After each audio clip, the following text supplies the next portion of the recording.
तो देखते हैं इस क्वेश्चन को। तो इस क्वेश्चन में बोला क्या जा रहा है, find all non negative integers a b such that root a plus root b equal to root 2009। तो this question looks quite simple, लेकिन ये सिंपल नहीं है, इट्स वेरी लॉजिकल। ठीक है, बहुत लॉजिकल सवाल है। तो हम देखते हैं इसके पीछे का लॉजिक।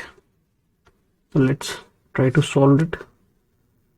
तो हम क्या करेंगे, अगर हम सिंपली यहाँ पे स्क्वायर कर देंगे तो हमारे सामने a प्लस बी प्लस एक 2 रूट ए बी वाला भी टर्म आ जाएगा। तो ये भी एक एक्स्ट्रा टर्म हमारे पास आ जाएगा जो कि in the terms of variable होगा।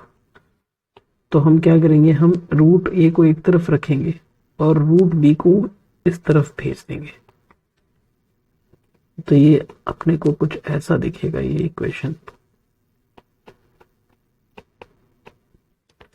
अब हम दोनों तरफ क्या करेंगे, स्क्वायर कर देंगे, स्क्वायरिंग बोथ साइड।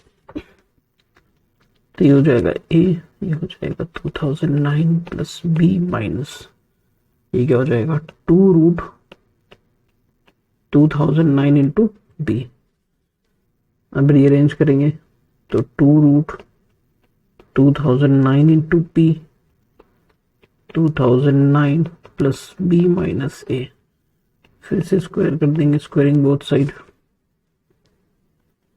तो ये हो जाएगा 4 2009 इंटू बी और ये हो जाएगा 2009 प्लस बी माइनस ए होल स्क्वायर। अब यहीं पे वो लॉजिक छुपा हुआ है, क्योंकि इसको हम ट्रेडिशनल अप्रोच से सॉल्व करेंगे तो मतलब काफी मुश्किल होगा और हो सके कि मतलब सॉल्व ना हो। ठीक है, क्योंकि एक इक्वेशन है और 2 वेरिएबल हैं तो प्रॉब्लम हो सकती है। तो फिर हम इसको सॉल्व कैसे करेंगे देखते हैं। तो अगर हम देखेंगे इस लॉजिक को समझेंगे कि यहाँ पे ए और बी कैसे नंबर है, नॉन निगेटिव इंटीजर्स है। ठीक है, नॉन निगेटिव इंटीजर्स है, तो नो डाउट ये जो नंबर है ये एक परफेक्ट स्क्वायर होगा। तो अगर ये परफेक्ट स्क्वायर होगा तो 100% अगर RHS परफेक्ट स्क्वायर है तो नो डाउट LHS को भी परफेक्ट स्क्वायर होना पड़ेगा। तो परफेक्ट स्क्वायर होना पड़ेगा, तो हम देखते हैं पहले 4 इंटू 2009 इंटू बी को। तो ये 4 तो पहले से परफेक्ट स्क्वायर है। 2009 को हम अगर देखेंगे तो हम ऐसे लिख सकते हैं, 2009 को आप चाहे तो सिंपली प्राइम फैक्टर करके निकाल सकते हो। ठीक है, तो ये 45 स्क्वायर, सॉरी 4 स्क्वायर,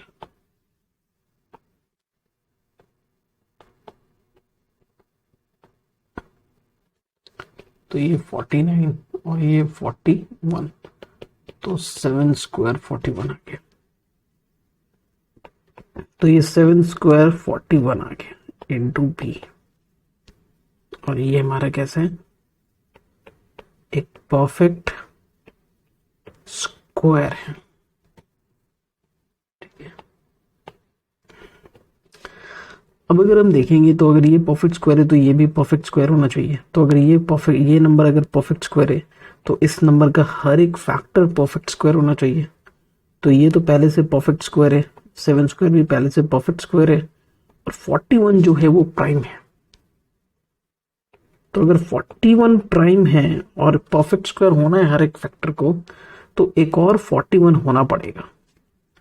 तो एक और अगर 41 होना पड़ेगा, दिस इम्प्लॉयज 2, जिसके कारण हम बोल सकते हैं कि अगर एक और 41 होना पड़ेगा, दिस इम्प्लॉयज 2 बी को 100%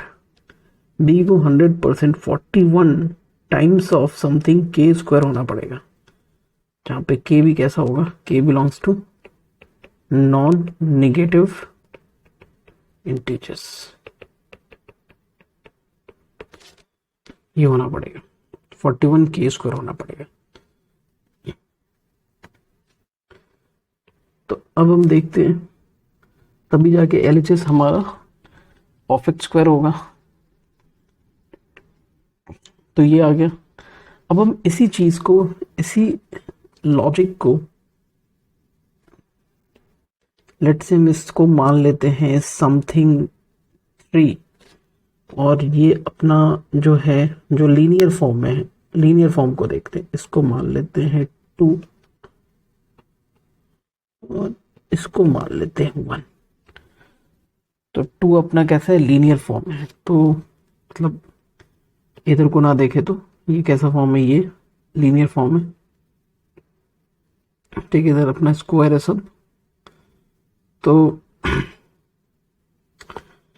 अब हम पुट करते b इक्वल टू 41 के स्क्वायर को इक्वेशन 2 में। तो फ्रॉम 2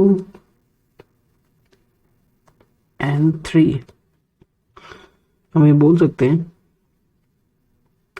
कि 2 रूट 2009 पहले से 7 स्क्वायर 41 है, तो b हमारा क्या हो जाएगा, 41 के स्क्वायर हो जाएगा। और ये क्या हो जाएगा, 2009 प्लस 41 के स्क्वायर माइनस a। तो a हमारा क्या हो जाएगा, 2009 41 के स्क्वायर और माइनस, तो ये 2 इंटू 7 इंटू 41 इंटू के हो जाएगा। तो a इक्वल टू, हम यहाँ से 41 कॉमन ले सकते हैं, तो ये क्या हो जाएगा, 2009 में से 41 कॉमन लेंगे तो 7 स्क्वायर होगा, ये के स्क्वायर होगा और ये 2 इंटू 7 इंटू के होगा। तो ये क्या हो जाएगा, 41 इंटू के माइनस 7 का होल स्क्वायर, ये हो जाएगा। इसको कुछ 4 मान लेते हैं। अब हम a और b की वैल्यू ना हम इक्वेशन 1 में पुट करते हैं। तो मैं यहां से लिखता हूं फ्रॉम थर्ड, फोर्थ एंड 1। तो a को पुट करेंगे तो ये हो जाएगा रूट 41 के माइनस 7 होल स्क्वायर, ये हो जाएगा रूट 41 के स्क्वायर, ये रूट 2009। तो हम यहाँ से रूट 41 कॉमन ले सकते हैं और ये रूट के अंदर k माइनस 7 होल स्क्वायर, तो इसको हम मॉड k माइनस 7 लिखेंगे, क्योंकि हमें नहीं पता कि k माइनस 7 जो है वो पॉजिटिव है कि नेगेटिव है। बस इतना पता है कि k क्या है, नॉन नेगेटिव इंटीजर्स है। तो जिसके कारण k चूंकि नॉन नेगेटिव इंटीजर्स है तो यहाँ पे ये सिंपली किया जाएगा। और ये यहाँ पे हम रूट 41 कॉमन लेंगे तो ये 7 आ जाएगा। तो रूट 41 क्या हुआ, कैंसिल हो गया। तो जो हमारा टर्म बचा वो k minus 7, k equal to 7 है, mod k minus 7 equal to 7 minus k। और अगर ऐसा है, अगर मॉड, अगर तुम ध्यान से देखोगे तो mod x equal to minus x है, तो mod x equal to minus x है, बिल्कुल इसी तरीके से है। तो ये तभी पॉसिबल है जब x लेस देन और इक्वल टू 0 हो, जब x लेस देन और इक्वल टू 0 हो। तो इन द सेंस कि इससे ये पता चल गया, this implies to k minus 7 must be less than और इक्वल टू 0। क्लियर। तो इससे k क्या हो गया, लेस देन और इक्वल टू 7, और k पहले से ही नॉन नेगेटिव इंटीजर से, तो greater than equal to 0।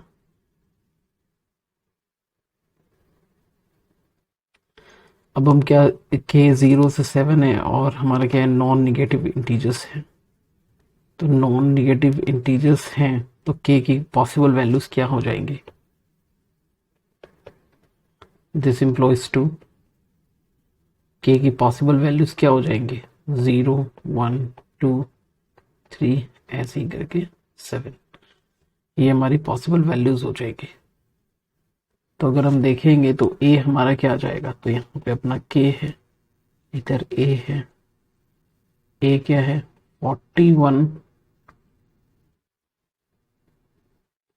a क्या था अपना 41 into k minus 7 whole square, और b क्या था 41 के स्क्वायर था।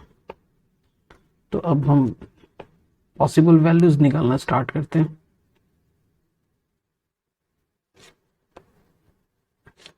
तो k अगर 0 होगा तो a क्या हो जाएगा, a equal to 41 into 7 square और b क्या हो जाएगा 0। तो सॉल्यूशन सेट क्या मिला, अगर हम सॉल्यूशन सेट देखें तो जो हमारा सॉल्यूशन सेट होगा वो कुछ ऐसा होगा 41 7 स्क्वायर 0। ठीक है, ऐसे ही हमारा ए बी का वैल्यू मिलता जाएगा। तो हमें तो ए बी निकालना है, तो अभी मैं इसको हटा देता हूँ। ठीक है, फिर k1 अगर हम रखेंगे तो a क्या हो जाएगा 41 इंटू 6 स्क्वायर और b क्या हो जाएगा 41। 2 रखेंगे तो a हो जाएगा 41 इंटू 5 स्क्वायर और b क्या हो जाएगा 41 इंटू 2 स्क्वायर, फिर 3। तो इसी तरीके से हम वैल्यूज को रखते जाएंगे तो हमें डिफरेंट वैल्यूज मिलता रहेगा। तो ऐसे ही करते करते 3 4 5 लास्टली 7 रखेंगे तो ये a 0 हो जाएगा और b अपना हो जाएगा 41 इंटू 7 स्क्वायर। तो यही सारी पॉसिबल सेट ऑफ वैल्यूज है ऑफ a एंड b।